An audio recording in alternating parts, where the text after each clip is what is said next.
पहला प्रश्न है आपका क्रेनियल नर्व्स के बारे में और इन लिस्ट यानी क्रेनियल नर्व के फंक्शन, उसके कौन-कौन से क्रेनियल नर्व है उसके बारे में, और साथ में जो है हम लोग यहाँ पे देखेंगे आपके पाचन तंत्र के बारे में, डाइजेस्टिव सिस्टम के बारे में। दोनों प्रश्न अपने आप में काफ़ी खूबसूरत है, आप लोग देखिएगा, समझिएगा, ठीक है? चलिए करते हैं शुरू।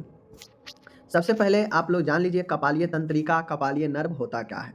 माय डियर, जिस प्रकार से हमारे पूरे बॉडी में ब्लड सर्कुलेशन के लिए सभी जगह आपके नर्व जो है ब्लड का नली मिलेगा, पूरे बॉडी में छाया हुआ है जाल के समान। उसी प्रकार से हमारे ब्रेन से 12 जोड़ी, एक प्रकार से कहिए तो वाहिकाएँ की तरह एक तंत्रिका निकलती है, ठीक है? जो ब्रेन से कनेक्ट रहता है। अब जैसे हम कुछ देखते हैं, कुछ खाते हैं, कुछ पीते हैं, ठीक है? कुछ स्वाद लेते हैं, समझ गए? कुछ भी चीज़ें हमें पता चलता है, तो यह तंत्रिका ही हमारे मस्तिष्क को जो है सूचना देता है, ठीक है? तो बेसिकली यह नर्व जो है, यह ब्रेन को बताता है कि किस ऑर्गेन का क्या काम हो रहा है, समझ गए? तो कपालीय तंत्रिका, क्रेनियल नर्व संख्या में 12 पेयर्स, 12 जोड़ी में है।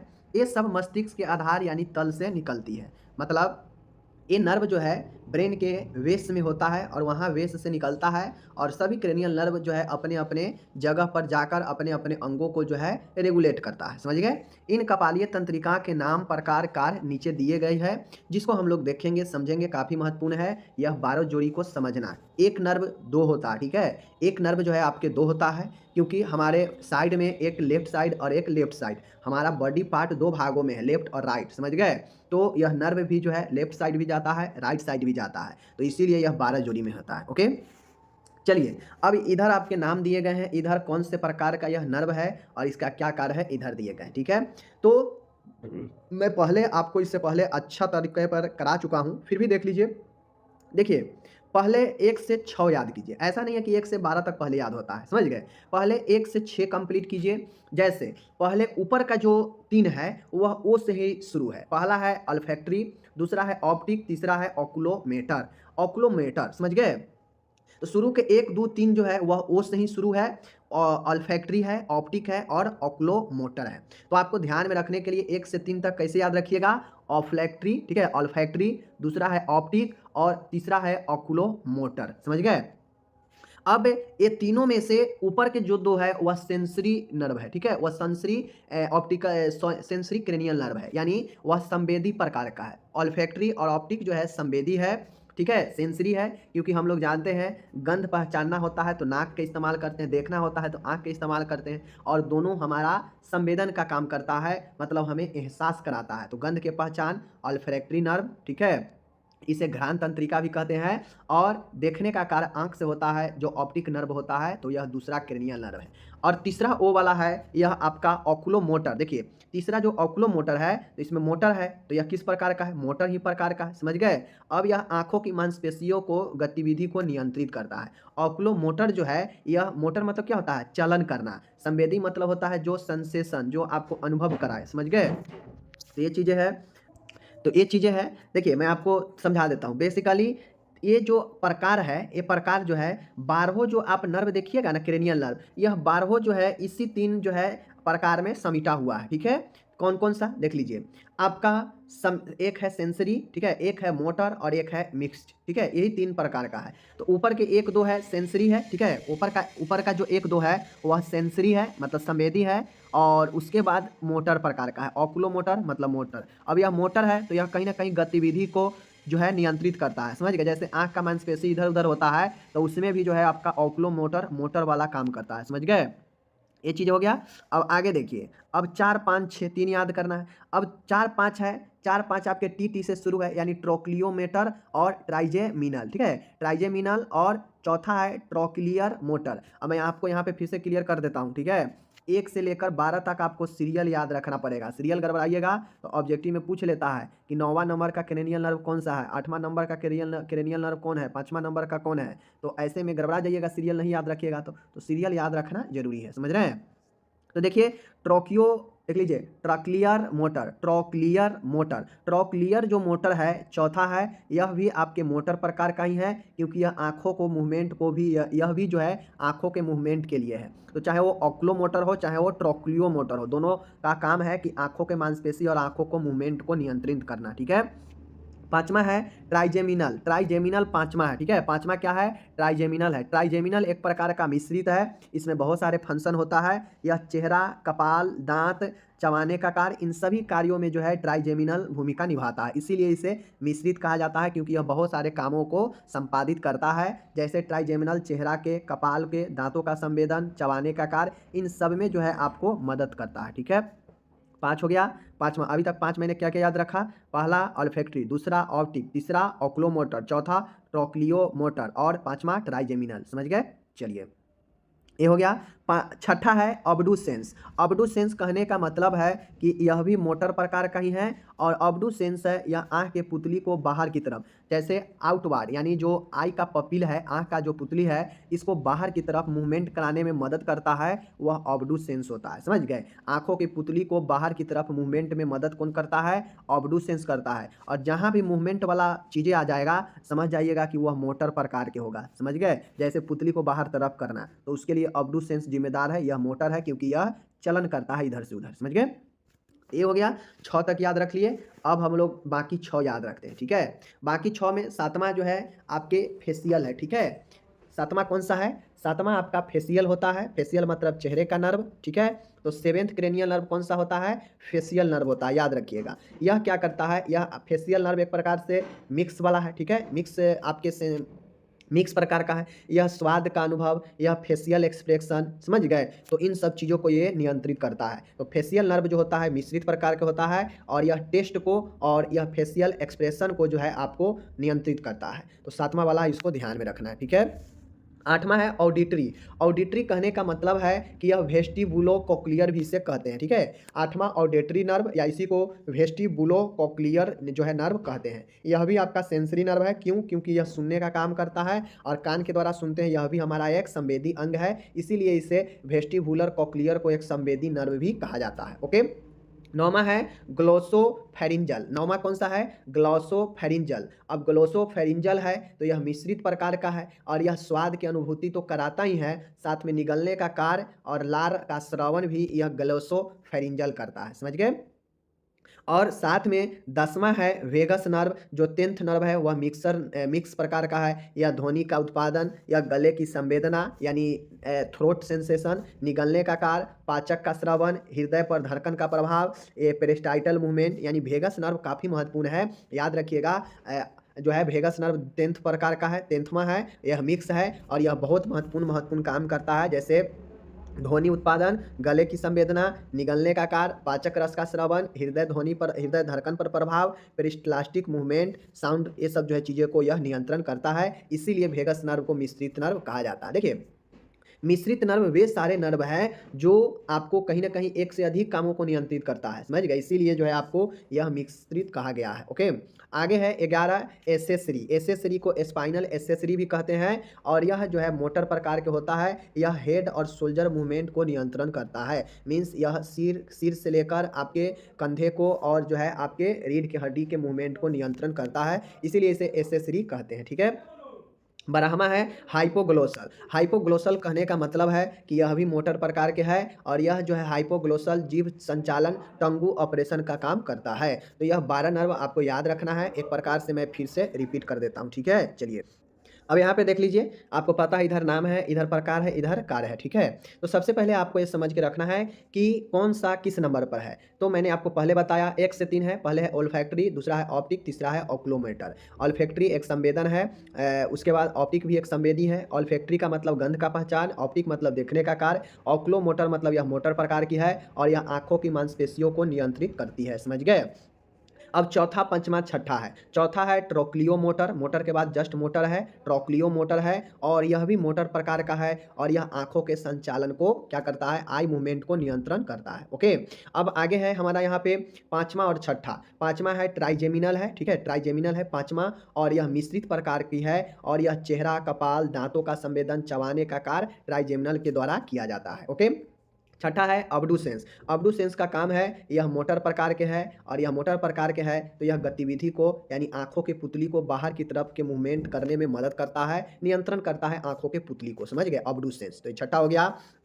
अब बच गया हमें 6। तो सातवां हम लोग सातवां जान चुके हैं कि फेशियल है। फेशियल एक मिश्रित है क्योंकि यह स्वाद का अनुभव करता ही है, साथ में फेशियल एक्सप्रेशन यानी फेशियल नर्व को भी कंट्रोल करता है। फेस में जितने भी हमारा मूवमेंट होता है वह फेशियल नर्व के द्वारा ही किया जाता है, ठीक है, यह मिश्रित होता है, समझ गए। अब 8वां है ऑडिटरी है। ऑडिटरी को हम लोग वेस्टिबुलो कोक्लियर भी कहते हैं। अब यह एक संवेदी अंग है क्योंकि यह सुनने का कार्य करता है, सेंसरी ऑर्गेन है, ठीक है। ग्लोसोफेरिंजल, अब 9वां ग्लोसोफेरिंजल है। अब ग्लोसोफेरिंजल है, यह एक मिश्रित है, मिक्स वाला है क्योंकि यह स्वाद की अनुभूति, निगलने का कार्य, लार का श्रवण इसी ग्लोसोफेरिंजल से होता है, जो कि 9वां है। 10वां है वेगस, जो कि यह भी एक मिश्रित नर्व है। इससे ध्वनि उत्पादन, गले का संवेदना, निगलने में कार्य, पाचन, रस का श्रावण, हृदय का धड़कन पर प्रभाव, पेरिस्टाल्टिक मूवमेंट, इन सब पर वेगस नर्व का नियंत्रण होता है, ठीक है। 11वां है एसेसरी है, जिससे मोटर नर्व कहते हैं, इससे हेड, शोल्डर और स्पाइनल, इसे स्पाइनल एसेसरीज भी कहते हैं, जिससे मूवमेंट मिलता है। 12 है हाइपोग्लोसल, जो मोटर प्रकार की है, इससे जीभ जो है आगे पीछे जीभ का संचालन होने का काम होता है। तो आप देख लिए यहाँ पे, समझ गए चीज़ों को, मैंने आपको 2 बार रिपीट कर दिया, अब आपको इसको अच्छे से समझना था, ठीक है। चलिए अब आगे प्रश्न की तरफ चलते हैं। आगे प्रश्न है पाचन तंत्र को सचित्र समझाते हुए भोजन के पाचन व अवशोषण के बारे में लिखना है, ठीक है। तो सबसे पहले आपको समझना है कि पाचन तंत्र को चित्र सहित समझाना है, ठीक है, यानी जीआईटी को, समझ गए, जीआईटी को। तो जीआईटी को हम लोग गैस्ट्रो इंटेस्टाइनल ट्रैक्ट कहते हैं, समझ गए। पाचन तंत्र यानी गैस्ट्रो इंटेस्टाइनल ट्रैक्ट के बारे में हमें बताना है, पाचन तंत्र के बारे में। चलिए हम लोग यहाँ पे अच्छे से देखते हैं। पाचन तंत्र के भाग, पाचन तंत्र के मुख्य निम्न भाग है। पाचन तंत्र क्या होता है, पाचन तंत्र के क्या मतलब होते हैं। पाचन तंत्र का अर्थ होता है कि वे सारे ऑर्गेन, वे सभी अंग जो पाचन की क्रिया में अपना अपना योगदान देते हैं, पाचन तंत्र कहलाता है। क्योंकि तंत्र कोई एक अंग से मिलकर बनता नहीं है, बहुत सारे अंगों से मिलकर बनता है। तो पाचन की क्रिया में वे सभी ऑर्गेन शामिल होते हैं, जो भूमिका निभाते हैं, उसे पाचन तंत्र कहते हैं, ठीक है। पाचन तंत्र के निर्माण करते हैं। पाचन तंत्र के जो भाग होते हैं उनमें अलग अलग जो है आपके अंग पाए जाते हैं, ठीक है। कौन कौन से अंग, एक सैलेवरी ग्लैंड पाया जाता है, फेरिंग्स पाया जाता है जिसे ग्रसनी कहते हैं, एसोफेगस जिसे हम लोग खाद पाइप कहते हैं, समझ गए। अमाशय होता है, छोटी आंत यानी स्मॉल इंटेस्टाइन, बड़ी आंत यानी लार्ज इंटेस्टाइन, और रेक्टम यानी मलाशय, समझ गए। तो ये सब होते हैं। और जो है एसेसरीज जो होता है, सहायक अंग में लीवर होते हैं, गाल ब्लडर और अग्नाशय होते हैं। जो ये तीनों ऑर्गेन मुख्यतः जो है आपको रस को स्रावन करता है, एंजाइम को, जो पाचन की क्रिया में भूमिका निभाते हैं, तो इसे पाचक रस वाले भी कहते हैं, ठीक है। तो अगर आपसे जठर रस के बारे में पूछेगा कि जठर रस के बारे में जो है आप विवरण दें, तो फिर लीवर से होने वाले सिक्रेशन, गाल ब्लडर से होने वाले सिक्रेशन, पैंक्रियाज और इससे होने वाले सिक्रेशन जो पाचन की क्रिया में भूमिका निभाता है, तो आपको लिखना पड़ेगा। तो ये सभी ऑर्गेन मैंने आपको बता दिया, ये सभी ऑर्गेन आपके पाचन में भूमिका निभाता है, पाचन तंत्र में, ठीक है। चलिए अब पाचन की प्रक्रिया, डाइजेशन प्रोसेस कैसे होता है। तो हमारे द्वारा खाए गए जो भोजन होता है उसका पोषक तत्व सीधे कोशिका तक नहीं पहुंचती है। अब हम लोग ये समझते हैं कि हम जो पाचन की प्रक्रिया है, हम लोग ये समझते हैं कि हम लोग कुछ खा पी लिए तो सीधा जो है जाकर हमें ब्लड में मिल जाता है, या सीधा जो है जाकर कोशिका में मिल जाता है। ऐसा होता है? ऐसा कभी भी नहीं होता है। अगर हम कोई अगर ये समझते हैं कि हम जितना खाते हैं सब हमारे बॉडी को लग जाता है, तो ये गलत है, नहीं लगता है, ठीक है। हमारे द्वारा जो भी हम खाते हैं तो जो पोषक तत्व होता है वह सीधे कोशिका तक नहीं पहुंचती है, ठीक है। कोशिका तक क्या पहुंचती है, तो कोशिका तक ब्लड पहुंचता है, उसी ब्लड में तो पोषक तत्व मिला हुआ होता है जो कोशिका को मिलता है, ठीक है। तो हमारे द्वारा जो भी खाए गए भोजन है उसमें जो भी पोषक तत्व होते हैं वह सीधे कोशिका तक नहीं पहुंचता है। इससे पहुंचने के लिए भोजन का पाचन नली में पाचन व विखंडन होकर सब यूनिट ग्लूकोज, एमिनो अम्ल और ट्राइग्लिसराइड में परिवर्तित होना आवश्यक है। देखिए, हम जो भी भोजन करते हैं तो भोजन की जो प्रक्रिया है पचने की, वह एक अपने अपने प्रोसेस में होता है, अपने अपने एक चरण में होता है। ऐसा नहीं है कि हम भोजन किए और जितना भोजन किए वह सब के सब जो है हमारे बॉडी के जो कोशिका है, जो बॉडी को बॉडी के लिए इम्पोर्टेंट है, उसको जाके मिल जाता है। ऐसा नहीं होता। अगर ऐसा होता तो दिन भर में आदमी कितना क्या क्या चीज़ खा जाता है, तो सब के सब जो है कोशिका को मिल जाता और बॉडी जो है हाथी नुमा हो जाता। ऐसा होता है? नहीं होता। तो ये सब चीज़ों को लिए हमारे बॉडी में पाचन के लिए एक मैकेनिज्म बना है, क्रिया विधि बना है, जिसमें हम कुछ भी खाते हैं, कोई भी चीज़ खाते हैं, वो सीधा हमारे बॉडी को, कोशिका को नहीं मिलता है, ठीक है। वो पोषक तत्व क्या होता है, पहले हम भोजन जो करते हैं वह पाचन नली में, पाचन डाइजेशन होता है, वह छोटे छोटे टुकड़ों में विखंडित होता है और वह जो है ग्लूकोज में, एमिनो अम्ल में, ट्राइग्लिसराइड में, इन सब में परिवर्तित होता है और होना भी आवश्यक है, ठीक है। तो जो हम भोजन करते हैं वह हमारे पाचन नली में पाचन की क्रिया के फलस्वरूप ग्लूकोज में, एमिनो अम्ल में, ट्राइग्लिसराइड में परिवर्तित होता है, जो बॉडी के लिए आवश्यक है। भोजन के इन अवशोषण योग्य उपभोज्य पदार्थ में परिवर्तित होने की प्रक्रिया को पाचन कहते हैं। अब जो बॉडी में अवशोषण होने वाला जो पदार्थ है, वही पदार्थ इस रूप में परिवर्तित होता है जो बॉडी को चाहिए, समझ गए। यानी भोजन के अवशोषण के द्वारा जो परिवर्तित होता है, शरीर के लिए जो आवश्यक होते हैं और बॉडी को जो मिलता है, वही पाचन कहलाता है। इस प्रकार पाचन व अवशोषण दो प्रमुख प्रक्रियाएं हैं। पाचन व अवशोषण दो जो है प्रक्रिया है। एक है जो फूड भोजन हम खाएं वह बॉडी में डाइजेस्ट हो जाता है, छोटे छोटे टुकड़ों में बंट जाता है, ठीक है, तो वह पाचन होता है। और अवशोषण कहने का मतलब है कि जो भोजन के फलस्वरूप छोटे छोटे टुकड़ों में पचने के बाद जो पदार्थ बॉडी में पोषक तत्व में मिलता है, खून में, ब्लड में, वह अवशोषण की क्रिया बॉडी के द्वारा होती है। तो यही दो है, एक पचना और एक अवशोषण होना, दो प्रमुख प्रक्रिया है पचने डाइजेशन का, ठीक है। यहाँ पे इंग्लिश है। अब पाचन देख लीजिए, पाचन डाइजेशन, पाचन की प्रक्रिया मुंह से प्रारंभ होकर बड़ी आंत तक जारी रहती है और जो निम्न प्रकार है। देखिए, पाचन की जो प्रक्रिया होती है मुंह से शुरू होती है और मलाशय तक, यानी जो बड़ी आंत का ही हिस्सा है मलाशय, वहाँ तक यह जारी रहती है, समझ गए। सबसे पहले मुंह होता है ओरल कैविटी। मुंह में लार ग्रंथियों व ओरल म्यूकोसा द्वारा भोजन घुलकर एक लुगदी में बदल जाता है। जैसे हम लोग भोजन करते हैं, सब चीज़ मिला के मुंह में रखते हैं, तो मुंह क्या करता है, मुंह में दांत जो होता है वह उसे चबाता है, छोटे छोटे टुकड़ों में और ज़्यादा बांट देता है, ठीक है। अब बांटने के बाद हम लोग बांटते हैं तो देखते होइएगा कि हम कुछ खाते हैं या कुछ खाने को होते हैं तो मुंह में लार आ जाता है। ऐसा क्यों होता है? क्योंकि वह लार जो है भोजन को एक लुगदी में बना देता है, लुगदी में बना देता है, और जो म्यूकोसा होता है, ओरल म्यूकोसा, वह भोजन को एक लुगदी टाइप से बना देता है, बदल देता है, जो क्या होता है, चिकना हो जाता है और वह भोजन को आगे निगलने में मदद करता है, ठीक है। तो यह पहला मुंह का हो गया।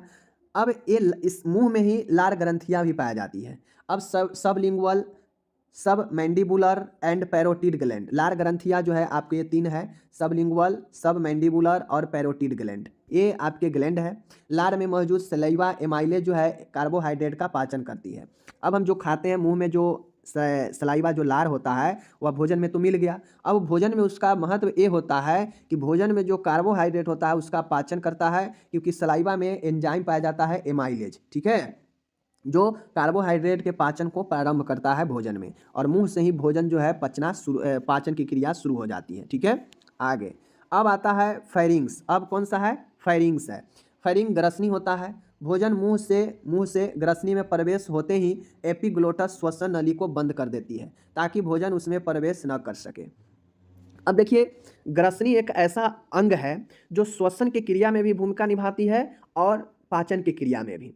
ग्रसनी एक चौराहा के रूप में काम करता है, समझ गए। ग्रसनी जो है एक चौराहा के रूप में काम करता है। ग्रसनी मुंह से भी जुड़ा रहता है और ग्रसनी जो है नोज यानी नाक से भी जुड़ा रहता है।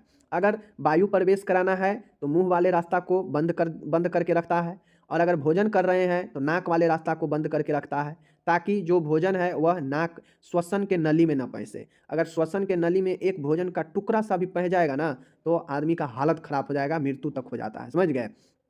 तो एक एपिग्लोटस होता है जो ये निर्धारित करता है कि भोजन है तो उसको भोजन पाचन नली में भेजे, और अगर वायु है, श्वसन है, तो उसको श्वसन नली में भेजे। यह निर्धारित कौन करता है? एपिग्लोटस करता है, जो कहाँ पे होता है? ग्रसनी में होता है, ठीक है। और ग्रसनी ही है जो आपके दोनों में भूमिका निभाता है, ठीक है। चलिए, तो ग्रसनी समझ गए। आगे चलिए, आगे है इसोफेगस। इसोफेगस मतलब होता है कि भोजन फेरिंग्स से होते हुए इसोफेगस में प्रवेश करता है। यहाँ भोजन पेरिस्टाल्टिक मूवमेंट से नीचे की तरफ मूव करता है। और इसोफेगस, जिस प्रकार से ट्रेकिया श्वसन नली माना जाता है, उसी प्रकार से इसोफेगस जो है आहार नाल माना जाता है, ठीक है, नली, भोजन का नली। अब इसमें जो भोजन, चूँकि भोजन मुंह में आया, मुंह से फेरिंग्स में आया, फेरिंग्स से भोजन प्रवेश करता है इसोफेगस में, आहार नली में, ठीक है। यह नली में भोजन प्रवेश करता है तो भोजन मुंह से एसोफेगस से होते हुए नीचे की तरफ जो जाता है तो वह पेरिस्टाल्टिक मूवमेंट की तरफ, ठीक है। कौन सा मूवमेंट? पेरिस्टाल्टिक मूवमेंट की तरफ, ठीक है। पेरिस्टाल्टिक मूवमेंट जो होता है, यह प्रीस्टाल्टिक जो मूवमेंट होता है, इसी मूवमेंट के जरिए हमारे इसोफेगस में जो है भोजन नीचे की तरफ प्रवेश करता है, ठीक है। आगे चलिए, अब इसोफेगस के बाद आता है हमारा आमाशय स्टोमक, ठीक है। यह आहार नाल का सर्वाधिक चौड़ा भाग है, ठीक है। पेट जो है, आमाशय जो है, यह आहार नाल का सबसे चौड़ा वाला भाग है, ठीक है। चौड़ा में सबसे बड़ा यही होता है स्टोमक। यहाँ भोजन में म्यूकस, ठीक है, हाइड्रोक्लोरिक अम्ल तथा पेप्सिन मिक्स होते हैं। जो भोजन हम लोग करते हैं वह भोजन जब आमाशय में जाता है तो आमाशय में बहुत सारे जो है एंजाइम, बहुत सारे अम्ल, म्यूकस मिलते हैं, ठीक है। अमाशय में पाचक रसों के स्राव से भोजन कायम में बदलता है, ठीक है। अब जो अमाशय में जो हम भोजन हमारा जाता है तो अमाशय में पाचक रस के स्राव होता है। वह पाचक रस क्या करता है कि भोजन को कायम में बदल देता है, समझ गए। पेप्सिन प्रोटीन का पाचन प्रारंभ करता है। जो पेप्सिन आपके अमाशय में भोजन को, प्रोटीन जो हम लेते हैं ना भोजन के माध्यम से, तो अगर उस भोजन में प्रोटीन है तो उसको पेप्सिन पचाने का काम करता है, ठीक है। और इसे पॉलीपेप्टाइड व डाइपेप्टाइड में बदल देता है, ठीक है। पेप्सिन जो है प्रोटीन को पाचन करता है तो उसे पॉलीपेप्टाइड और डाइपेप्टाइड में बदल देता है, ओके। हाइड्रोक्लोरिक भोजन के कठोर अंशों को गलाता है, वह माइक्रोब को नष्ट करता है। अब HCl जो होता है यह इतना पावरफुल अम्ल होता है माय डियर कि यह आपके भोजन में हम जो भी ठोस चीज़ हम चबा जाते हैं और आसानी से पच जाता है। कैसे पच जाता है? तो यह HCl जो होता है यह ठोस भोजन को जो है गला देता है। इतना इसमें पावर होता है कि हम कुछ भी खाते हैं पेट में तो यह अमाशय के भित्ति द्वारा सीक्रेट होता है, ठीक है। स्टोमिक वाल्व द्वारा यह जो है सीक्रेट होता है और भोजन में जो भी उपस्थित मजबूत कण है उसको गलाता है और साथ में सूक्ष्म जीवों को भी नष्ट करता है HCl, समझ गए। तो प्रोटीन में पेप्सिन का क्या काम है जान गए, HCl का क्या काम होता है जान गए, ठीक है। और ये सारे चीज़ आपको महत्वपूर्ण है जानना। तो अमाशय के बारे में समझ गए। अब यहाँ पे चलिए, अब भोजन अमाशय में जब आ जाता है तो अमाशय में वहाँ पे बहुत सारे पाचक रस मिलते हैं, भोजन को कायम में बदल देता है। भोजन को जो है एक प्रकार से कहा जाए तो अर्ध द्रव में बदल देता है भोजन को। तो अब वहाँ से जो अमाशय से अब भोजन जो है प्रवेश करता है वह छोटी आंत में, ठीक है। छोटी आंत का प्रथम भाग ड्यूडेनम होता है। यह लगभग 10 से 12 इंच लंबी नली होती है। इस भाग में लीवर, अग्नाशय रस व पित्ताशय से बाइल मिक्स होते हैं। देखिए, छोटी आंत जो होता है, छोटी आंत में जो जब भोजन कुछ हद तक पेट में पचने के बाद, पेट में मिक्स होने के बाद जब भोजन आगे की तरफ अपना रास्ता प्रस्थान करता है छोटी आंत के तरफ, तो छोटी आंत में ही ड्यूडेनम होता है जो छोटी आंत के सबसे प्रथम भाग होता है जो अमाशय से लगा हुआ होता है। यह ड्यूडेनम 10 से 12 इंच लंबी होती है, ठीक है।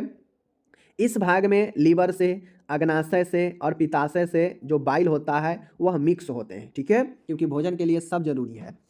पैंक्रियाटिक जूस उपस्थित लिपेज, एमाइलेज और ट्रिप्सिन क्रमशः वसा, कार्बोहाइड्रेट और प्रोटीन का पाचन करते हैं। बाइल जूस वसा के पाचन में सहायक होते हैं। अब ये सब क्यों मिलता है? तो माय डियर, पैंक्रियाटिक जूस, ठीक है, पैंक्रियाटिक जूस जो आपके भोजन को पचाने में मदद करता है, लिपाज, एमाइलेज और एमाइलेज होगा यहाँ पे और ट्रिप्सिन, यह तीनों लिपाज वसा को, लिपिड को, वसा को जो है पचाता है। एमाइलेज जो होता है वह क्या करता है, कार्बोहाइड्रेट को पचाता है और ट्रिप्सिन प्रोटीन को पचाता है, या पेप्सिन जो होता है प्रोटीन को पचाता है। तो आपसे ऑब्जेक्टिव में पूछ देगा कि लिपाज किससे पाचन करता है, एमाइलेज किससे पाचन करता है, ट्रिप्सिन किससे पाचन करता है। तो लिपाज लिपिड यानी वसा को, एमाइलेज प्रोटीन कार्बोहाइड्रेट को, ट्रिप्सिन यानी पेप्सिन प्रोटीन का पाचन करता है, ठीक है। और बाइल जूस वसा के पाचन में सहायक होता है, ठीक है, पित्तरस। तो ये चीज़ समझ गए छोटी आंत में क्या क्या होता है। चलिए, छोटी आंत का तीन भाग होता है, ड्यूडेनम, जेजुनम और इलियम होता है, ठीक है। ड्यूडेनम प्रथम, ठीक है, जेजुनम सेकेंड और इलियम सबसे लास्ट होता है। छोटी आंत 3 भाग में विभाजित होता है, याद रखिएगा, समझ गए। चलिए, और लंबाई में बात करेगा तो सबसे लंबाई में बड़ा जो है छोटी आंत ही होती है, लेकिन छोटी आंत इसलिए कहा जाता है क्योंकि इसका चौड़ाई कम होता है। बड़ी आंत की चौड़ाई ज़्यादा होने के कारण जो है उससे बड़ी आंत कहा जाता है, समझ गए। चलिए, अब यहाँ पे है, मैंने आपको पहले ही बता दिया कि ट्रिप्सिन होता है जो प्रोटीन या प्रोटियोज या पेप्टोन को डाइपेप्टाइड में बदल देता है, समझ गए। अब यहाँ पे जो फैट होता है, फैट को लिपाज जो है तोड़ता है वसा प्लस ग्लिसरॉल में। डाइपेप्टाइड को, ये सब जो है आपके अलग अलग चीज़ें हैं, ये सब छोड़िए, इसको उतना ध्यान में नहीं रखना है, ठीक है। अब आता है आपका इलियम, समझ गए। इलियम, इलियम जो है छोटी आंत का दूसरा भाग है, इसे एप्थिलियम, ठीक है। ये उल्टा पलटी यहाँ पे लिखा हुआ है, समझिएगा, ठीक है। यहाँ पे उल्टा पलटी ये टाइपिंग हो गया, गड़बड़ हो गया, गड़बड़ हो गया, ध्यान दीजिएगा आप लोग, ठीक है।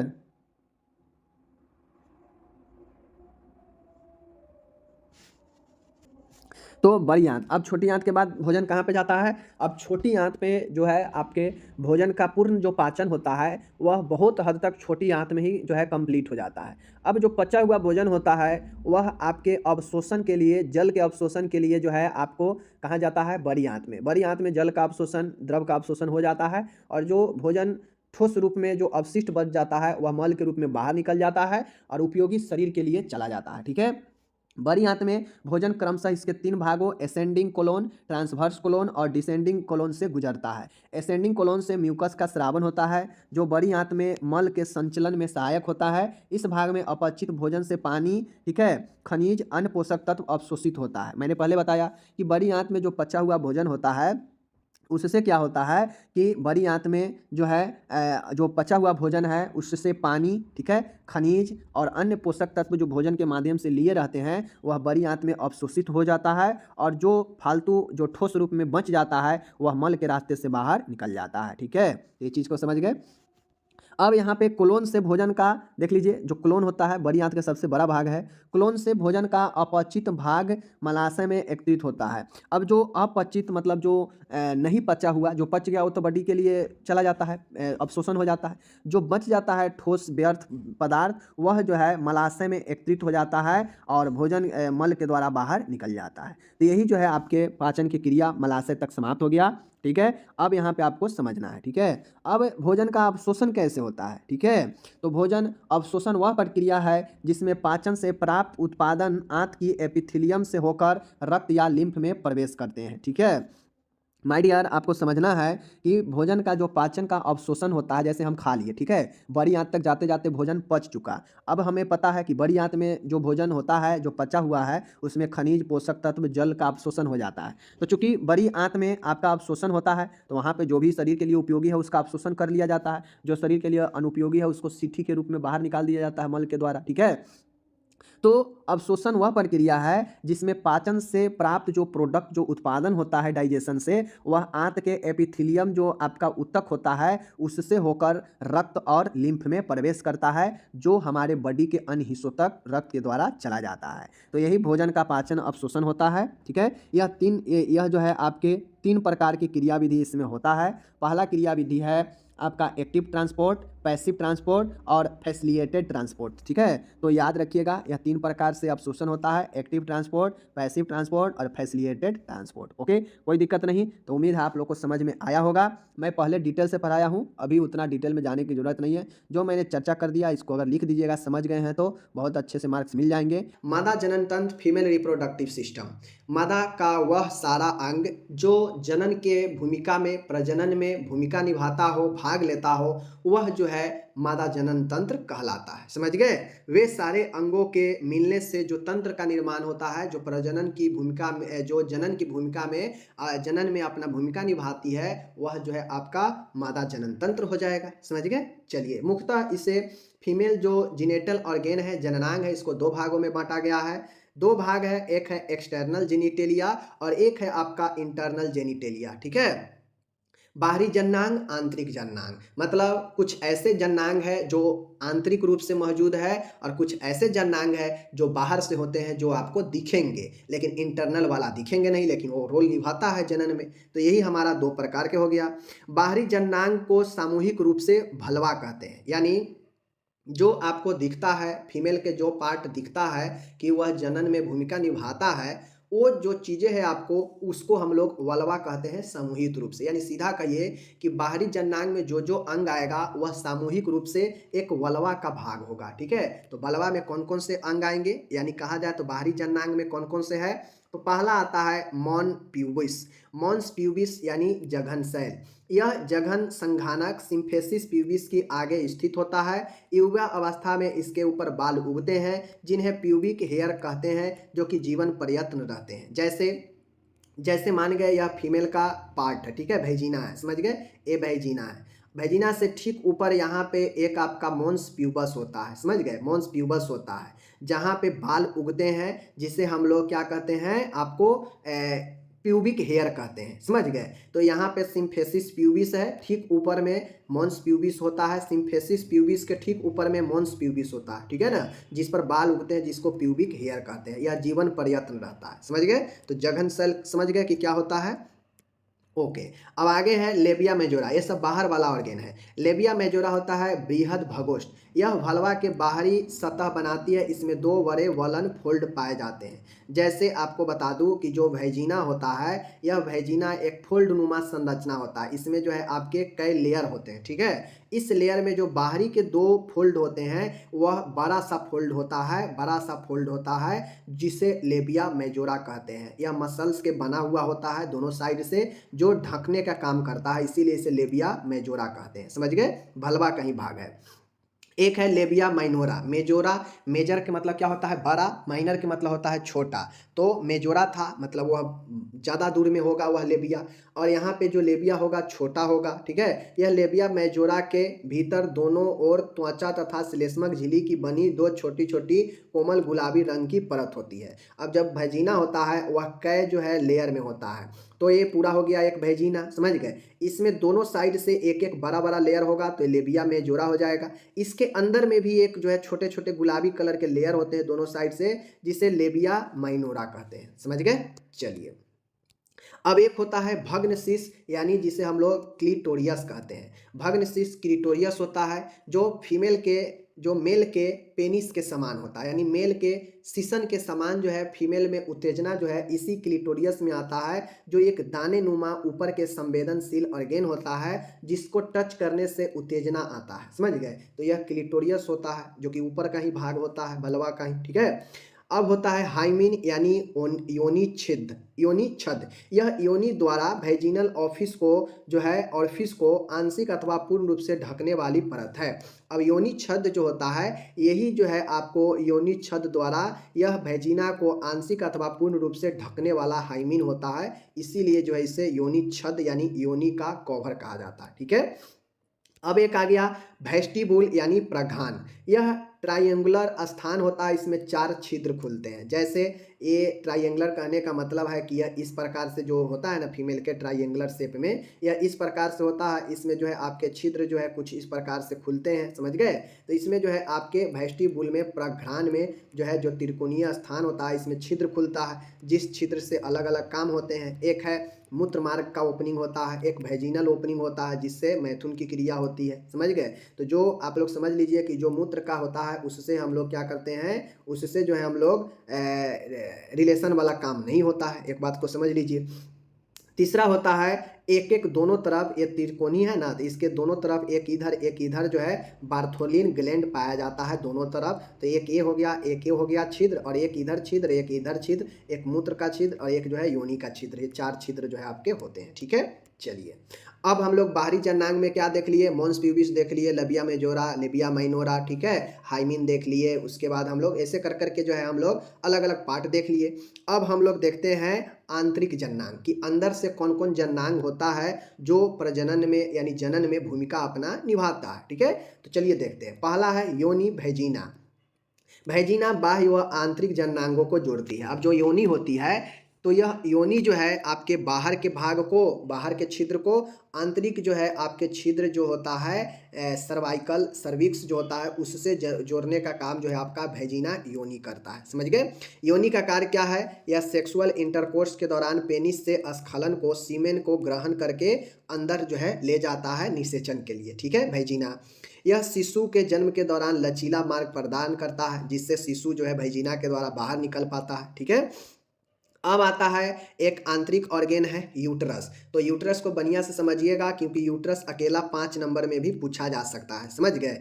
तो यूट्रस देखिए, यूट्रस यह नाशपाती के आकार का खोखला मसल्स का बना हुआ एक अंग है, जो आपके पेल्विस में स्थित होता है, पेल्विक श्रोणि में स्थित होता है। यह यूरिनरी ब्लैडर यानी मूत्राशय एवं मलाशय के बीच में स्थित होता है। यानी जो यूट्रस होता है वह मूत्राशय और मलाशय दोनों के बीच में जो है आपके यह जो है क्या होता है, स्थित जो है होता है, समझ गए।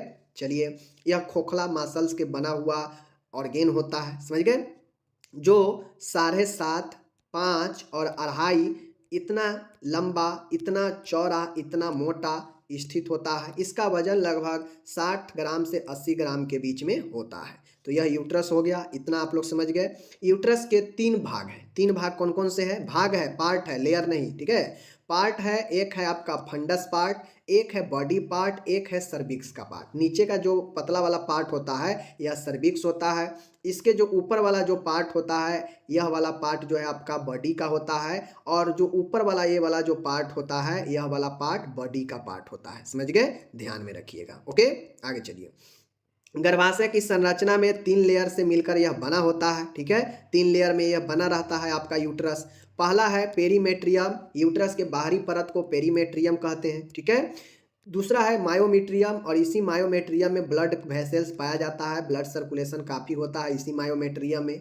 तीसरा है आंतरिक लेयर इंडोमेट्रियम, और मेंसेज में इसी एंडोमेट्रियम से जो है टूट टूट कर जो है निकलता है, या बच्चा का जो पालने के लिए सबसे महत्वपूर्ण जो लेयर है वह इंडोमेट्रियम ही होता है, जिसमें बच्चा को पोषण जो है मिलता है एंडोमेट्रियम से ही, ठीक है। तो यह तीनों लेयर याद रखिएगा। ओके, पेरीमेट्रियम है, यह सीरियस की बनी हुई गर्भाशय की बाहरी परत है। समझ गए? बाहरी परत है, बता दिए। मायोमेट्रियम यह सबसे मोटी परत होती है, यह मध्य परत है, इसमें ब्लड सर्कुलेशन सबसे ज़्यादा होता है। तीसरा है एंडोमेट्रियम, यह गर्भाशय के आंतरिक परत होती है, जो आपको क्या करता है, बहुत ही अच्छा काम करता है। अब यूट्रस का हम लोग जो है फंक्शन, कार्य को देखेंगे, ठीक है। यूट्रस का कार्य है निषेचन करना। निषेचन के दौरान डिंब को जो है स्पर्म के साथ मिलने में सहायता करना यूट्रस का काम है, ठीक है। यूट्रस का काम है निषेचन के बाद गर्भाशय की इंडोमेट्रियम परत आरोपण के लिए जगह प्रदान करती है। यानी यूट्रस का काम है कि यह जो है निषेचन के बाद, यानी अंडा और शुक्राणु दोनों मिलता है, तो निषेचन के बाद जो है इम्प्लांट आरोपण के लिए जगह प्रदान करती है कौन? यूट्रस ही। प्रेगनेंसी के दौरान गर्भस्थ शिशु के निरंतर विकास के लिए पोषण भी प्रदान जो है यही यूट्रस ही करता है। समझ गए ना? वृद्धि विकास में सहायता करता है। तो ये सारा चीज जो है यूट्रस के काम है। तो यूट्रस को समझ गए। यूट्रस अगर 5 नंबर में पूछेगा तो उतना लिख दीजिएगा, काफी है। अब आता है जिसे हम लोग फैलोपियन ट्यूब कहते हैं, जिसे हम लोग गर्भाशय नलिका भी कहते हैं, यूटेराइन ट्यूब कहते हैं, इसी को फैलोपियन ट्यूब भी कहते हैं। देख लीजिए, इन्हें डिंब वाहिनियां फैलोपियन ट्यूब भी कहते हैं। यानी फैलोपियन ट्यूब को यूटेराइन ट्यूब भी कहते हैं। यह 3 भागों में विभाजित है। हमारा जो फैलोपियन ट्यूब होता है फीमेल में, वह 3 भाग में है। पहला है इस्थमस, यह गर्भाशय के फंडस भाग से जुड़ी हुई होती है, ठीक है। यह जो है इस्थमस है, यह गर्भाशय के फंडस भाग से जुड़ी हुई होती है। समझ गए? नलिका की। एम्पुला, यह इस्थमस का इनफंडिबुलम के मध्य की फूली हुई रचना है। यह फर्टिलाइजेशन के लिए उचित स्थान प्रदान करता है। मतलब जैसे ये यूट्रस है, तो यूट्रस में जो आपका ये जो फूला हुआ जो ये बीच का भाग होता है, यह आपका फंडस होता है। समझ गए? तीसरा है इनफंडिबुलम। इनफंडिबुलम यह किप के समान चौड़ा भाग होता है। इससे अंतिम छोर पर अंगुलियों के समान संरचना पाई जाती है, जो कि फिम्बरी कहलाती है। यानी आप लोग देखते होइएगा कि अंडा को पकड़ने के लिए इस प्रकार से जो है संरचना होता है दोनों साइड से, ठीक है ना। इस प्रकार से यहाँ भी अंडा होता है। तो ये वाला जो आपका संरचना जो होता है, यही जो है आपका इनफंडिबुलम होता है, ठीक है। समझ गए? चलिए, अब आता है ओवरीज। ओवरी जो होता है यह यूट्रस के दोनों ओर स्थित होते हैं। जो ओवरी गुलाबी रंग की संरचना होती है, यानी यूट्रस के दोनों तरफ जो फिब्री अपने में जकड़ के रखा हुआ दोनों साइड से रहता है, इसी को जो है हम लोग क्या कहते हैं, आपके क्या कहते हैं, ओवरी कहते हैं, जो दोनों साइड होता है, ठीक है। अब यहाँ पे आपका ये यहाँ पे हो गया। इसी ओवरी से जो है आपके हार्मोन का रिलीज होता है, जो एस्ट्रोजन और आपका प्रोजेस्टेरोन होता है। दोनों हार्मोन जो है भूमिका निभाता है गर्भ में। तो ये सारा चीज़ जो है आपको ध्यान में रखना है। सबसे पहले हम लोग जानते हैं कि बायोमेडिकल वेस्ट होता क्या है, और फिर इसका हम लोग मैनेजमेंट पढ़ेंगे। मैनेजमेंट मतलब होता है इसका प्रबंध करना, यानी कचरे को प्रबंध करना। तो पहले हम लोग कचरे के बारे में समझ लेते हैं कि कचरा क्या होता है, कितने प्रकार का होता है। समझ गए? देखिए, बायोमेडिकल, बायो का मतलब होता है जैव, ठीक है, जीव जंतु से, और मेडिकल का मतलब होता है चिकित्सा, यानी चिकित्सीय क्षेत्र में जीव जंतु से निकलने वाले जो कचरे होते हैं वह जो है बायोमेडिकल वेस्ट कहलाता है, ठीक है। अब जैसे मैं बता दूं, मेडिकल और जीव जंतु ये दोनों चीज़ के मिलने से जो कचरा निकलता है वही आपको बायोमेडिकल वेस्ट कहलाता है। बात समझ गए? चलिए, परिभाषा देख लीजिए, परिभाषा क्या है, जैव चिकित्सीय अपशिष्ट, इसको हिंदी में बोलते हैं, वह कचरा है जो अस्पतालों, नर्सिंग होम, क्लिनिक, प्रयोगशाला, ब्लड बैंक, पशु चिकित्सा केंद्र और रिसर्च अनुसंधान, ठीक है, और रिसर्च से उत्पन्न होता है, जिसमें संक्रमण फैलने की क्षमता होती है, उसे ही हम लोग बायोमेडिकल कहते हैं, ठीक है, बायोमेडिकल वेस्ट कहते हैं। अब देखिए, मैंने आपको कहा क्या बताया, बायो मतलब जीव जंतु और मेडिकल मतलब चिकित्सीय कार्यों, इन दोनों से जो कचरा निकलता है उसी को बायोमेडिकल वेस्ट बोलते हैं, बेकार के पदार्थ, ठीक है। कचरा क्या होता है, बेकार के पदार्थ, जो अब यूज में नहीं हो, जो यूज होने के बाद जो बेकार का पदार्थ निकलता है वही कचरा होता है, वेस्ट होता है। तो वेस्ट का मतलब वेस्ट, वायो वेस्ट मतलब, वायो वेस्ट का मतलब समझ गए। अब देखिए, वायो वेस्ट यानी वायो मेडिकल वेस्ट, मेडिकल भी बायो भी, बायो मतलब जैसे पेशेंट भर्ती है तो पेशेंट भर्ती है, पेशेंट भोजन करेगा, उसका भी थोड़ा सा बच जाएगा, वो भी कचरा हो गया। पेशेंट फल फूल खाया, उससे बच जाएगा छिलका उसका, वो भी कचरा है, ठीक है। रैपर की दवाइयाँ हो गई, दवाइयाँ के जो रैपर हो जाता है, अब रैपर को तो नहीं खा लेगा ना, दवाई को ही खाएगा, तो वो भी एक कचरा है, ठीक है। उसके बाद जो है पानी का बोतल चढ़ गया और उसका प्लास्टिक बच गया, ठीक है, IV सेट जो है बेकार हो जाता है, जितने भी यूज होने के बाद बच जाता है वो सब कचरा होता है, ठीक है। तो एक कचरा या तो मरीज से रिलेटेड होगा, दूसरा कचरा या तो क्लिनिकल वेस्ट होगा, जिसमें ब्लड का सैंपल लेते हैं, जो बच जाता है वो बेकार हो जाता है, ठीक है। प्रयोगशाला में जहाँ पे बहुत सारे अलग अलग जो है लैब होता है, वहाँ पे बहुत सारे केमिकल यूज करते हैं, जो केमिकल बच जाता है बेकार हो जाता है, ठीक है। ब्लड बैंक होता है, वहाँ भी बहुत सारे केमिकल का यूज होता है, और जो वेस्ट बच जाता है बेकार हो जाता है वो कचरा हो जाता है। तो साथ में एक कचरा पशु से भी निकल सकता है, पशु चिकित्सा से भी, रिसर्च में भी जो है बहुत सारे कचरे निकलते हैं। तो जो भी बेकार के पदार्थ यूज होने के बाद बच जाता है वो बेकार हो जाता है, वेस्ट हो जाता है, ठीक है। और ये कचरा अस्पताल से, नर्सिंग होम से, क्लिनिक से, मरीज से, ठीक है, संबंधित होगा, वही बायोमेडिकल वेस्ट होता है, ठीक है। जिससे होता यह है कि अगर उसका प्रॉपर डिस्पोज नहीं होगा तो उससे संक्रमण फैलने की क्षमता होती है, ठीक है। तो यही जो है मेडिकल वेस्ट होता है, अस्पताल जनित कचरा भी इसको हम लोग बोलते हैं, ठीक है। अब हम लोग आगे देखते हैं, तो कहाँ कहाँ से बायोमेडिकल वेस्ट जो है हमें कहाँ कहाँ से मिल सकता है। तो देख लीजिए, अस्पताल से, नर्सिंग होम से कचरा मिल सकता है, बहुत सारा कचरा, क्लिनिकल और डिस्पेंसरी यहाँ से भी कचरा मिलता है, पैथोलॉजी लैब जहाँ टेस्ट वगैरह होता है वहाँ से भी कचरा, रक्त बैंक यानी ब्लड बैंक वहाँ से भी जो है कचरा मिल जाएगा, मेडिकल कॉलेज वहाँ से भी कचरा मिल जाएगा, पशु चिकित्सालय यहाँ से भी कचरा मिल जाएगा आपको, रिसर्च जैव प्रौद्योगिक संस्थान यहाँ से भी कचरा मिल जाएगा। यानी दुनिया में किसी भी जगह से कचरा मिल जाता है, ठीक है। लेकिन बेसिकली हम लोग पढ़ रहे हैं मेडिकल के लिए कचरा, मेडिकल से संबंधित कचरा, तो वो बायोमेडिकल वेस्ट होता है, ठीक है, समझ गए ना। तो अस्पताल, nursing home, blood bank, research lab, medical, ठीक है ना, रैपर, डिस्पेंसरी, बहुत सारे चीज़ों से जो अनयूजेबल है वह सब वेस्ट में ही आता है और वही बायोमेडिकल वेस्ट कहलाता है, ठीक है। आगे बढ़ते, आगे है यहाँ पे बायोमेडिकल वेस्ट के प्रकार पूछेगा। जब आपसे पूछेगा बायोमेडिकल वेस्ट के बारे में बताएं तो आपको परिभाषा लिखकर, स्रोत लिखकर आपको इसको प्रकार को भी बताना पड़ेगा। अब देखिए, बायोमेडिकल वेस्ट का अलग अलग प्रकार है, कितने प्रकार से चिकित्सीय क्षेत्र में जो कचरा होते हैं, कितने प्रकार के कचरे होते हैं। तो पहला कचरा का प्रकार आपके सामने में है, संक्रामक अपशिष्ट, संक्रामक कचरा, इन्फेक्टियस वेस्ट। इन्फेक्टियस वेस्ट बहुत सारे ऐसे वेस्ट होते हैं अस्पताल में, क्लिनिक में, नर्सिंग होम में, ऐसे कचरा मिलेंगे जिससे संक्रमण फैल सकता है, ठीक है, जो संक्रामक होते हैं, जैसे मरीज से निकले हुए रक्त, मरीज से निकला हुआ मवाद, संक्रमित कॉटन, जो जिसमें हो सकता है ब्लड लगा हो, या फिर जो है साफ सफाई करके कॉटन रखते हैं, तो इससे पटिया जो बैंडेज होता है, तो ये सब जो है मरीज से डायरेक्ट संपर्क वाला होता है, इसलिए इससे संक्रमण फैलने का खतरा होता है, इसलिए इससे जो है हम लोग क्या कहते हैं, संक्रामक जो है कचरा बोलते हैं, संक्रामक अपशिष्ट बोलते हैं, इन्फेक्टियस वेस्ट बोलते हैं, ठीक है। पहला पॉइंट समझ गए, पहला इन्फेक्टियस वेस्ट, जिससे संक्रमण फैल सकता है। तो किन किन चीज़ों से संक्रमण फैल सकता है, ये सब व्यक्ति संक्रमण फैला सकता है, ठीक है। चलिए, दूसरा है पैथोलॉजिकल अपशिष्ट। पैथोलॉजिकल मतलब होता है जो डायरेक्टली जो है मनुष्य से रिलेटेड होगा, जैसे मानव का अंग हो गया, ठीक है, उसका उत्तक हो गया, प्लेसेंटा हो गया। पैथोलॉजिकल मानव अंग का मतलब होता है कि जैसे बहुत सारा सर्जरी होता है तो वहाँ से काट के कुछ चीज़ें निकाला जाता है, ठीक है। उत्तक कोई चीज़ का मांस उस कटा फटा, ठीक है ना। प्लेसेंटा डिलीवरी के बाद निकलता है। तो ये सब पैथोलॉजिकल अपशिष्ट होते हैं, समझ गए, जो डायरेक्ट जो है बॉडी से रिलेटेड होता है, ओके। तीसरा है शार्प कचरा, नुकीला कचरा होता है, जैसे सुई, ब्लेड, स्कैल्प, ये सब जो होता है यह शार्प, नुकीले, धारदार होते हैं और ये जो है कचरा वेस्ट होता है जो यूज होने के बाद जो है बेकार का हो जाता है। ठीक है, आगे है चौथा है औषधीय अपशिष्ट। औषधीय अपशिष्ट यानी मेडिकल जो अपशिष्ट होता है, वेस्ट होता है, जिसमें एक्सपायरी दवाइयाँ होती है, वैक्सीन होता है, दवाइयाँ के रैपर्स होते हैं, तो ये सब जो है आपको औषधीय वेस्ट में, मेडिसिन वेस्ट में आता है। समझ गए, इसका एक अलग ही कैटेगरी होता है।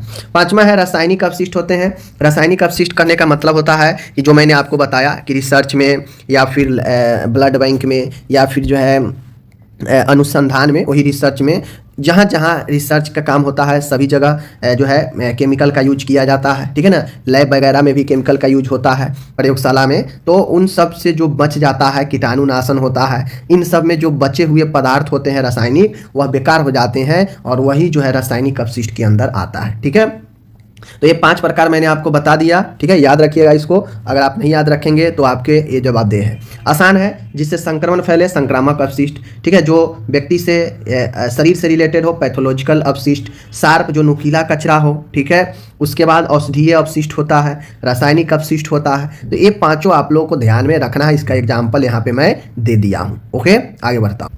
छठा है यहाँ पे रेडियो एक्टिव अपशिष्ट होता है। छठा पॉइंट क्या है? रेडियो एक्टिव अपशिष्ट। रेडियो एक्टिव अपशिष्ट का मतलब होता है कि जो रेडियोथेरेपी से उत्पन्न कचरा होते हैं, रेडिएशन से उत्पन्न कचरा होते हैं, जैसे एक्सरे लोग करवाता है। ठीक है, एक्सरे, अब एक्सरे जो होता है उसमें एक फिल्म मिलता है, इमेज मिलता है, तो वह इमेज जो है जब देखा उखा लेता है मरीज, तो वह इमेज बेकार हो जाता है कुछ दिनों के बाद। ठीक है, तो वह भी एक कचरा ही हो जाता है। बात समझ गए ना? तो ये जो है रेडियो एक्टिव सबस्टांस भी होता है, रेडिएशन में यूज जो फिल्म होते हैं, जो उसका ऊपर का कवर होता है, ये सब रेडियो एक्टिव अपशिष्ट वेस्ट होता है जो रेडिएशन से उत्पन्न कचरे होते हैं। ठीक है, तो ये छठा पॉइंट आप लोग जरूर ध्यान में रखेंगे। ठीक है, आगे बढ़ते हैं। तो अभी तक मैंने आपको क्या पढ़ाया? बायोमेडिकल वेस्ट होता क्या है। ठीक है, दूसरा मैंने पढ़ाया कहाँ कहाँ से बायोमेडिकल वेस्ट मिलता है। तीसरा मैंने पढ़ाया कि बायोमेडिकल वेस्ट के कितने प्रकार होते हैं। ठीक है, कचरे के प्रकार मैंने बताया।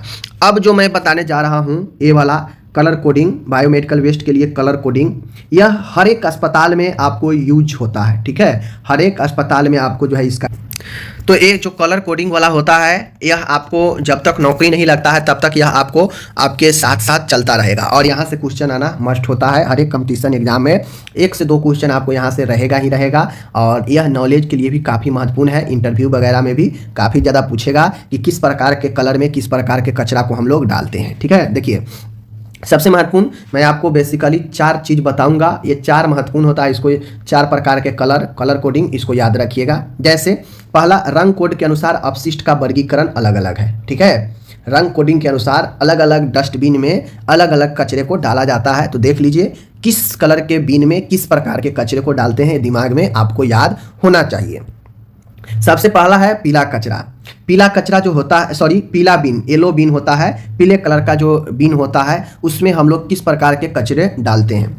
तो जो पीले कलर का बिन होता है उसमें हम लोग मानव, पशु अंग, यानी ये जो कचरा होता है यह एनाटॉमिकल बॉडी पार्ट जो होता है वह जो है हम लोग पीले कलर में डालते हैं। जैसे सर्जरी हुआ, सर्जरी में बहुत सारे ब्लडिंग वगैरह होता है, बहुत ब्लडिंग लगे हुए कॉटन होते हैं, तो उसको हम पीले में डालेंगे। ठीक है, मानव से संबंधित कोई अवशेष निकलता हो, कोई कट फट जाए, चमड़ी उधर जाए, मांस कट जाए, ठीक है, तो उसको भी हम पीले कलर में डालते हैं। बच्चे जन्म लेने के बाद जो प्लेसेंटा निकलता है अंदर से, बॉडी से, उसको भी हम पीले कलर में ही डालते हैं। जो इन्फेक्टियस वेस्ट होता है, जिससे इन्फेक्शन ज़्यादा डायरेक्टली फैल सकता है, जो बॉडी से रिलेटेड हो, उसको हम जो है येलो कलर में डालते हैं। तो अगर बॉडी से संबंधित डायरेक्टली अगर कोई चीज़ है और कहेगा कि ये कहाँ पे डलेगा, तो डायरेक्टली येलो बिन में डलेगा। ये बातें ध्यान में रख लीजिए। ठीक है, चलिए आगे। अगर इसका डिस्पोज करने की बात हो कि पीले कलर में जो कचरा रखा था इसको डिस्पोज कैसे किया जाएगा, तो एक तो चूंकि यह इन्फेक्टियस होता है तो डायरेक्ट इसको जला देना में ही बेहतर होता है, या फिर इसको डीप ब्यूरल यानी हम जमीन के अंदर इसे जो है क्या करते हैं, ढक देते हैं। ठीक है, तो ये हो गया पीला, येलो। दूसरा है अपन यहाँ पे रेड बिन, लाल बिन होता है। अब यहाँ पे आप लोग देख लीजिए, लाल बिन में हम जितने भी प्लास्टिक के बने हुए कचरे होते हैं, जितने भी ट्यूब वगैरह होते हैं, वह सब को हम जो है क्या करते हैं, रेड बिन में डालते हैं, जो रिसाइकल हो सकता है। ठीक है, जैसे जितने भी आईवी सेट होते हैं जिससे हम लोग फ्लूइड वगैरह चढ़ाते हैं, समझ गए ना, बीटी ट्यूब जो होता है, ब्लड ट्रांसफ्यूजन वगैरह करते हैं, जितने भी प्लास्टिक के बने हुए चीज़ होते हैं सबको हम रेड बिन में डालते हैं। चाहे कैथेडर हो, चाहे ट्यूब हो, चाहे कोई प्लास्टिक हो, सबको हम जो है इसमें डालते हैं, ठीक है, रेड बिन में। याद रखिएगा, याद रखिएगा, जो कैथेडर हो, इंट्राकेट हो, या फिर जो आपका आईवी सेट हो, इसमें जो नीडल होता है कभी भी नीडल को हम रेड बिन में नहीं डालेंगे, सिर्फ प्लास्टिक को डालेंगे। जो नीडल होता है वो शार्प नुकीला में आ जाता है, तो उसको हम आगे बताएंगे, समझ गए। इसमें सिर्फ प्लास्टिक की वस्तुएं जाएंगी। ओके, चलिए, इसका अगर हमें डिस्पोज निपटाने की बात करूं तो इसे ऑटोक्लेव कर सकते हैं या फिर इसे रिसाइकलिंग कर सकते हैं अगर पुनः उपयोग करना है तो। ठीक, आगे है सफ़ेद वाला। अब वही चीज़ें मैंने बताया कि जितने भी सुई हो, नीडल हो, ब्लेड हो, शार्प चीज़ें हो, वह सब व्हाइट कलर के बीन में जाता है, सफ़ेद कलर के बीन में। यानी जो भी धारदार हो, सुई, ब्लेड, शार्प्स, ये सब जो है व्हाइट कलर के बीन में हम इसे डालते हैं। ठीक है, व्हाइट कलर के बीन में डालते हैं। इसको निपटाने की विधि है तो ऑटोक्लेव या श्रेडिंग कर देंगे, ठीक है ना, तो इससे जो है व्हाइट बीन यही होता है। आगे आता है यहाँ पे नीला ब्लू बिन होता है। तो ब्लू बिन जो होता है, एक बार समझ लीजिए, ब्लू बिन जो होता है, नीले जो बिन डस्टबिन होता है, उसमें जितने भी शीशे की चीज़ होती हैं, जैसे कांच की बोतलें हो गई, ठीक है, एनएस वगैरह चढ़ाने के बाद जो कांच निकलता है उसको डालेंगे। जितने भी शीशियाँ हो गई, एम्पुल हो गई दवाई का, वो सब, यानी जितने भी नुकीले, जितने भी जो है शीशे से बने हुए होते हैं, सबको नीले वाले बिन में हम लोग जाने देंगे। ठीक है, याद रखिएगा। इसको निपटाने की, डिस्पोज करने की विधि हो सकती है डिसइंफेक्शन या रिसाइकलिंग। ठीक है, तो अभी जो मैंने आपको बताया, 4 प्रकार के आपको बताया। क्या बताया? मैंने बताया येलो, मैंने बताया आपको जो है येलो के बाद रेड, रेड के बाद बताया व्हाइट, व्हाइट के बाद बताया मैंने ब्लू। ठीक है, अब यहाँ पे सीरियल आप मत याद कीजिएगा, ठीक है, ऐसा कोई सीरियल नहीं है, आपको जैसा जहाँ से याद हो बस याद रखिएगा। एक 4 हो गया मेन डस्टबिन जो आपको हर जगह देखने को मिलता है। एक आता है आपका 5वां ऑप्शन, यह ऑप्शनल होता है और ये होता है आपका ब्लैक। ठीक है, ब्लैक। अब ये ब्लैक बिन जो होता है कहीं पे रहेगा, कहीं पे नहीं रहता है, ऑप्शनल होता है। 5वां ब्लैक बिन जो काले कलर का होता है, उसमें जो होता है सूखे कचरे डालते हैं। सूखे कचरे कहा जाए तो दवाई का रैपर, ठीक है, दवाई का रैपर। उसके बाद हो गया आपका जितने भी अखबार वगैरह, कागज़ के टुकड़े। उसके बाद एक्सपायरी जो है दवाइयाँ, ठीक है। उसके बाद मैं बता दूँ आपको यहाँ पे, और उसमें क्या डालते हैं, हाँ, तो उसमें काले कलर में ये सब डालते हैं, फल के छिलके डालते हैं, ठीक है। अगर मरीज के छूटे हुए भोजन है वो सब डालते हैं उसमें। तो जो बच जाता है कचरा, इन चारों के अलावा जो बच जाता है वह सब काले कलर में हम लोग जाने देते हैं। ठीक है, तो ये समझ गए आप लोग। चलिए आगे बढ़ते हैं। अब बात आती है यहाँ पे कि जो बायोमेडिकल वेस्ट मैनेजमेंट होता है उसका प्रोसेस कैसे होता है, कैसे प्रक्रिया उसका होता है। ठीक है, देखिए, कचरे को सबसे पहले हम अलग अलग करते हैं। ठीक है, अलग अलग जो कचरा जिस कैटेगरी का है हम उसको अलग अलग डालते हैं, जो कि आप पढ़ चुके हैं। तो पहला हम क्या करते हैं, सिगरेंट करते हैं, कचरे को पृथक करते हैं। उसके बाद हम सारे कचरे को कलेक्ट करते हैं। उसके बाद उसको एक जगह स्टोरेज करते हैं।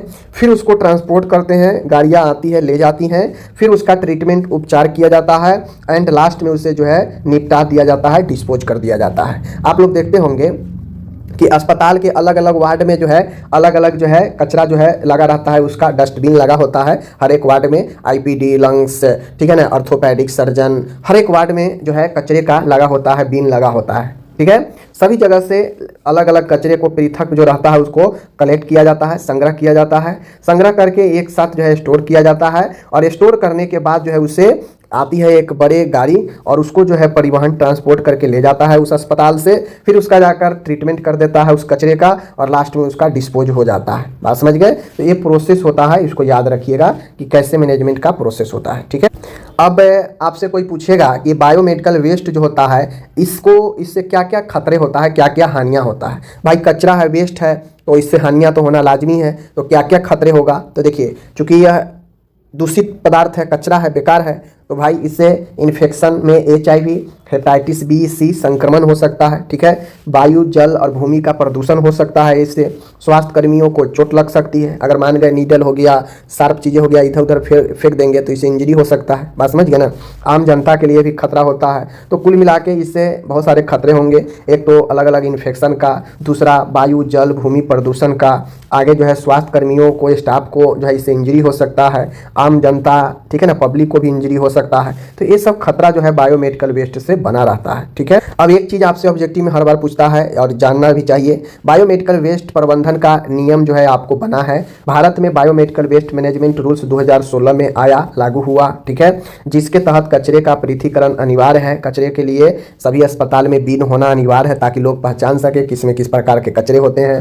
रंग कोड का पालन करना आवश्यक है, जो ऊपर मैंने आपको पढ़ा दिया है। समय समय पर बायोमेडिकल के लिए प्रशिक्षण जरूरी है। इन सब चीज़ के लिए जो है रूल्स लाया गया ताकि अच्छे तरीके से कचरे को निपटारा किया जा सके और संभावित होने वाला जो संक्रमण है तरह तरह के उसको कम किया जा सके, जोखिम को। इसलिए जो है बायोमेडिकल वेस्ट मैनेजमेंट रूल्स 2016 में लागू किया गया। ठीक है, अब बायोमेडिकल वेस्ट मैनेजमेंट के डिस्पोज का मेथड है। ठीक है ना, जो ट्रीटमेंट होता है, जो उपचार है, उसका अलग अलग जो है मेथड है कचरे बायोमेडिकल वेस्ट को डिस्पोज करने का, और यही डिस्पोज करने का मेथड जो है मैनेजमेंट कहलाता है बायोमेडिकल वेस्ट मैनेजमेंट। ठीक है ना, बायोमेडिकल वेस्ट मैनेजमेंट यानी बायोमेडिकल वेस्ट कचरे को मैनेजमेंट कैसे करना, यही प्रबंध बायोमेडिकल वेस्ट मैनेजमेंट कहलाता है। ठीक है, जैसे देखिए, जैव चिकित्सीय अपशिष्ट का सही निपटान, यानी कहने का मतलब है कि बायोमेडिकल वेस्ट जैव चिकित्सीय अपशिष्ट का सही तरीके से निपटान यानी डिस्पोज, संक्रमण, पर्यावरण प्रदूषण और स्वास्थ्य जोखिम को रोकने के लिए बहुत आवश्यक होता है। जाहिर सी बात है भाई, यह एक कचरा है, अपशिष्ट है, तो जब अपशिष्ट है तो इससे संक्रमण, इंजरी होने का बहुत सारा संभावना है। तो एक सही तरीके से बायोमेडिकल वेस्ट मैनेजमेंट करना और इसको डिस्पोज करना संक्रमण, पर्यावरण प्रदूषण, स्वास्थ्य जोखिमों को रोकने के लिए बहुत आवश्यक हो जाता है कि आप बायोमेडिकल वेस्ट को सही तरीके से निपटाएं, सही तरीके से डिस्पोज करें। ठीक है, इसलिए disposal method of biomedical waste काफ़ी ज़्यादा जो है अहम हो जाता है। ठीक है, तो बायोमेडिकल वेस्ट मैनेजमेंट जैव चिकित्सीय अपशिष्ट का सही तरीके से निपटान जो है संक्रमण, पर्यावरण प्रदूषण और स्वास्थ्य जोखिमों को रोकने के लिए बहुत आवश्यक होता है। ठीक है, जब हम आगे बढ़ते हैं तो अब जो मैनेजमेंट है उस मैनेजमेंट के डिस्पोज का जो मेथड है अलग अलग, उसमें पहला मेथड आता है इंसिनरेशन यानी दहन विधि। ठीक है, इंसिनरेशन मतलब होता है जला देना, ठीक है ना, दहन कर देना। तो इसमें इस विधि में जो भी अपशिष्ट है, जो कचरा है, उसको बहुत अधिक तापमान पर लगभग 800 से 1200 डिग्री सेंटीग्रेड पर जलाया जाता है, जिससे वह राख ऐश में बदल जाता है। किन अपशिष्टों के लिए उपयोग किया जाता है देख लीजिए, जैसे मानव व पशु अंग, प्लेसेंटा, रक्त से सना कचरा, संक्रमित कॉटन, बैंडेज, ये सब जो हाईली इन्फेक्टियस होता है, जिससे बहुत ज़्यादा संक्रमण की खतरा होता है, उसको हम डायरेक्टली जला देते हैं। ठीक है, जिससे जो संक्रमण की संभावना है वह नष्ट हो जाए। ठीक है, तो इस प्रकार से जो है आपको क्या होता है, इंसिनरेशन दहन विधि पहला बायोमेडिकल वेस्ट का जो है आपको मेथड होता है। इसमें हाईली टेम्परेचर पर जो वस्तु होते हैं संक्रामक वेस्ट, उसको जो है अधिक तापमान पर जलाया जाता है, जिससे वह राख में बदल जाता है। अब राख में जब बदल जाता है तो राख से तो कोई इन्फेक्शन होगा नहीं। ठीक है, और उस राख को सही जगह पर जाकर डाल दिया जाता है। तो यही जो है इंसिनरेशन पहला दहन विधि होता है। ठीक है, दूसरा मेथड सबको पता है ऑटोक्लेविंग, भाप द्वारा। इस ऑटोक्लेविंग में टेम्परेचर भी होता है और भाप स्टीम भी होता है। ठीक है, तो ऑटोक्लेविंग इस विधि में जो वेस्ट होते हैं, कचरा होता है, उसको हाईली प्रेशर पर, उच्च दाब पर और तापमान 121 डिग्री सेंटीग्रेड पर भाप के संपर्क में रखा जाता है, जिससे सूक्ष्म जीव नष्ट हो जाते हैं। ठीक है, किन अपशिष्टों के लिए, तो जो भी संक्रमित प्लास्टिक कचरा है, आईवी सेट है, सिरिंज है, बिना सुई का, ट्यूब है, कैथेटर है, तो जो भी रिसाइकलिंग वाला है, जिस कैथेटर हो गया, ट्यूब हो गया, जो प्लास्टिक के बने हुए चीज़ हो गया, जो गल नहीं सकता है, तो उसको हाईली टेम्परेचर पर भाप में उच्च तापमान पर जो है क्या किया जाता है, उसे रखा जाता है संपर्क में भाप के, ताकि उसमें जो सूक्ष्म जीव है जिससे संक्रमण होगा वह नष्ट हो जाए। ठीक है, और वह चाहे तो आप पुनः इसका यूज भी कर सकते हैं ऑटोक्लेव में करने के बाद। समझ गए, तो ये ऑटोक्लेव काफ़ी जो है इफेक्टिव होता है। ऑटोक्लेव से पुनः यूजेबल भी बनाया जाता है, क्योंकि ऑटोक्लेव में हाई टेम्परेचर, हाई प्रेशर पर जो है कोई भी सूक्ष्म जीव परिवेश में इसके संपर्क में आने पर नष्ट हो जाता है। ऑटोक्लेविंग एक मशीन में जो है ये प्रोसेस होता है, जो मशीन में हाई टेम्परेचर होता है और इतना डिग्री जो है टेम्परेचर होता है, हाई प्रेशर होता है, और उस मशीन में जो भी चीज़ को आपको विष संक्रमित करना है उसको डाल दीजिए और वह जो है कुछ समय में सेट कर दीजिए, तो वह उसे साफ नष्ट कर देता है। ठीक है, और संक्रमण मुक्त कर देता है। तीसरा पॉइंट है, यहाँ पे देख लीजिए आप लोग, केमिकल ट्रीटमेंट। केमिकल ट्रीटमेंट का मतलब होता है रासायनिक उपचार, रासायनिक विधि द्वारा। बहुत सारे केमिकल है जिसका उपचार जो है हम क्या करते हैं, किसी भी चीज़ पर से सूक्ष्म जीवों को नष्ट करने के लिए करते हैं। इस विधि में अपशिष्ट को, जो भी अपशिष्ट होता है, रसायन होता है, केमिकल होता है, जैसे ब्लीच, सोडियम, हाइपोक्लोराइट, बहुत सारे होते हैं, से उपचार किया जाता है जिससे रोगाणु नष्ट हो जाते हैं। ठीक है, किन अपशिष्टों के लिए, तो जो भी तरल अपशिष्ट होते हैं, रक्त है, मूत्र है, प्रयोगशाला अपशिष्ट है, तो इन सब के लिए केमिकल का यूज किया जाता है ताकि जो संक्रामक चीज़ है उसे संक्रामक से विसंक्रामक की तरफ लाया जाए, यानी संक्रमण को मुक्त किया जाए, सूक्ष्म जीवों को मारा जाए। तो सूक्ष्म जीवों को वृद्धि को रोकता कौन है, केमिकल भी मेथड रोकता है। केमिकल में ब्लीचिंग हो गया, सोडियम हाइपोक्लोराइट हो गया, बहुत सारे जो है आप लोग देखते होइएगा केमिकल का बना हुआ जो है बहुत सारा डिओड्रेंट आता है। ठीक है ना, उसके बाद जो है आप देखते हुइएगा हाइड्रोजन पेरोक्साइड आता है, उसके बाद आपका जो है पोविडीन, आयोडीन का आता है। ठीक है ना, बहुत सारे केमिकल से बने हुए आते हैं जिसका उपयोग जो है किया जाता है संक्रमण कचरे को मुक्त करने के लिए। ठीक है, आगे बढ़ते। चौथा मेथड है माइक्रोवेव ट्रीटमेंट। माइक्रोवेव ट्रीटमेंट का मतलब होता है कि इस विधि में कचरे को माइक्रोवेव ऊर्जा से गर्म किया जाता है जिससे अंदर की नमी से सूक्ष्मजीव नष्ट हो जाते हैं। ठीक है, किन अपशिष्टों के लिए, तो जो संक्रमित ठोस कचरा होता है, जो प्लास्टिक और कॉटन का होता है, तो उन सब के लिए माइक्रोवेव। माइक्रोवेव मतलब होता है सूक्ष्म तरंग, इसमें सूक्ष्म तरंग जनरेट होता है और उससे सूक्ष्म तरंग से वेव उत्पन्न होता है और उससे जो सूक्ष्मजीव होते हैं वह नष्ट हो जाते हैं और जो भी चीज़ है वह जो है क्या होता है, संक्रमण मुक्त हो जाता है। ठीक है, और वह कचरा रीयूजेबल हो जाता है। ठीक है, तो ये जो है आपका माइक्रोवेव ट्रीटमेंट होता है। ठीक है ना। पांचवा पॉइंट होता है डीप ब्यूरियल होता है, गहरा दफन होता है। डीप ब्यूरियल का मतलब होता है कि इस विधि में जो भी कचरे होते हैं उसको जमीन में गहरा गड्ढा खोदकर दफन किया जाता है और ऊपर चूना लाइम डाला जाता है। ठीक है, जैसे मानव का, पशु का अंग हो गया, छोटे ग्रामीण अस्पतालों में यह उपयोगी होता है। समझ गए। तो डीप ब्यूरियल एक काफ़ी ज़्यादा जो है क्या होता है, आसान होता है और यह जो है बहुत ज़्यादा जो है महंगा नहीं होता है और यह काफ़ी इफ़ेक्टिव होता है। लेकिन कभी भी ये जो विधि है यह गांव से, आवासीय क्षेत्रों से दूर दराज के इलाके में होना चाहिए, वरना अगर आवासीय क्षेत्र में, गांव के इलाके में अगर मान गए कोई जो है, कोई अगर पशु जो है डेथ कर गया है, ठीक है, या फिर कोई शरीर का अंग अगर किसी गड्ढे में खोद कर डालेंगे तो वो बदबू देगा, उससे इन्फेक्शन फैलेगा। इसलिए जो डीप ब्यूरियल होता है, गहरा दफन, यह जो है आवासीय क्षेत्र से, ठीक है ना, दूर दराज के एरिया में यह काम किया जाता है ताकि वहाँ जो है लोगों को बीच में बदबू संक्रमण ना आ सके। ठीक है, तो ये डीप ब्यूरियल जहाँ पे हम बहुत सारे कचरे को जमीन के अंदर गड्ढा खोदकर दफन कर सकते हैं। ठीक है, तो ये गहरा दफन हो गया। ठीक है ना, तो इस प्रकार से एक ट्रीटमेंट हो गया यहाँ पे समापन। अब थोड़ा सा एक कलर कोडिंग है, समझ लीजिए। इस प्रकार से बायोमेडिकल वेस्ट मैनेजमेंट जो करते हैं तो उसके लिए 4 देख लीजिए। येलो है जिसमें एनाटॉमिकल बॉडी पार्ट होता है, सारे संक्रमित चीज हो सकता है। ठीक है, दूसरा चीज़ है रेड बिन। मैंने आपको बता दिए कि रेड बिन में जो है रिसाइकेबल होता है, इसे रिसाइकेबल कर सकते हैं हम, यानी पुनः उपयोगी बना सकते हैं। जितने भी प्लास्टिक का कैथेटर वगैरह होता है, ट्यूब वगैरह, उसको हम इसमें डालते हैं। ठीक है, व्हाइट में जितने भी नुकीले धारदार शेप वाला होता है उसको डालते हैं और ब्लू में जितने भी ग्लास, मेटल, धातु और शीशे के बने हुए होते हैं उस सबको हम ब्लू वाला में डालते हैं और यही 4 महत्वपूर्ण अस्पताल में उपयोगी होता है। पांचवा एक जो होता है वह ऑप्शनल होता है और वह ब्लैक हो सकता है, जिसमें कागज के टुकड़े, पेपर, अखबार, ठीक है ना, दवाई के रैपर्स, भोजन, ठीक है ना, फल के छिलके, ये सब आएगा। बात समझ गए। तो ये बायोमेडिकल के लिए याद रख लीजिए, काफ़ी ज़्यादा क्वेश्चन पूछा जाता है यहाँ से। ठीक है, धन्यवाद।